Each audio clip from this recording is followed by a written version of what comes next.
आप लोगों को भी बार बार कहता हूं, अनीति अन्याय अधर्म का आया हुआ एक भी रुपया आपके लिए कभी फलीभूत नहीं होगा। इस धरती पर एक भी ऐसा मानव नहीं है जो अनीति अन्याय अधर्म से पैसा कमा करके सोच ले कि उसका या उसके परिवार का हित होगा। कहीं न कहीं उसका अहित जरूर होगा। उसके परिणामों को उसको भोगना अवश्य पड़ेगा। आज नहीं तो कल प्रकृति सत्ता के विधान में अंश मात्र भी संदेह नहीं है, अंश मात्र भी गुंजाइश नहीं है। आप कर्म करके संचय करते हो। मेरे द्वारा तो कहा जा रहा, मन के अंदर विचार जो हम करते हैं, अच्छे या बुरे जो विचार आते हैं, उन विचारों के परिणामों को भी हमें भोगना पड़ता है।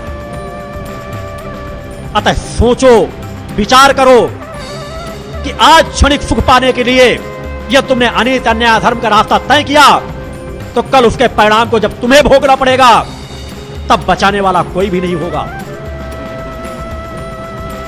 आज भी तुम्हारी समस्याएं तुम्हारी अपनी ही देन है। बार बार मेरे द्वारा कहा जाता है कि मत सोचो, आप लोग कभी उस प्रकृति सत्ता को कोसने लगते हो, कभी किसी को कोसने लगोगे कि वो प्रकृति सत्ता हमारे साथ अन्याय कर रही है। हम तो इतने साल से पूजा पाठ कर रहे हैं, फिर भी हमारे सामने समस्याएं आती चली जा रही हैं।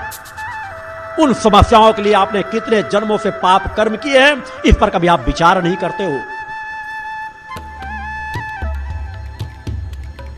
सोच ही उस दिशा में नहीं जाती कि हमारे हर कर्म का प्रकृति सत्ता ने इतना सुव्यवस्थित विधान बनाया है। उस विधान का जीवन जीने लगे, आनंद से भरपूर रहेंगे, तृप्ति से परिपूर्ण रहेंगे। कभी भी आपके जीवन में कोई कमी भी नहीं आएगी। मगर क्षणिक दिखावे का नहीं कि कुछ समय का जीवन हमने ऐसा जी लिया, कुछ समय का जीवन हमने ऐसा जी लिया। एक दृढ़ संकल्पित जीवन कि अनीति अन्याय अधर्म के पैसे से अपना जीविकोपार्जन करने की अपेक्षा भूखों मर जाना मेरे लिए श्रेष्ठ होगा। कि अगर एक जीवन में भूखों मर गया तो मेरी चेतना चैतन्य होगी, पवित्र होगी, उस परम सत्ता की कृपा का पात्र बनूंगा।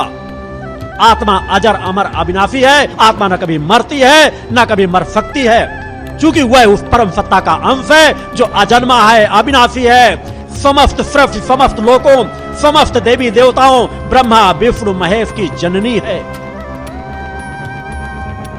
यह काल, जिस काल में आप लोग जीवन जी रहे हैं, यह एक अति महत्वपूर्ण काल चल रहा है। दो युगों का मध्यकाल। इस क्षणों में जो सत्य पथ पर बढ़ गया वह सौभाग्यशाली होगा।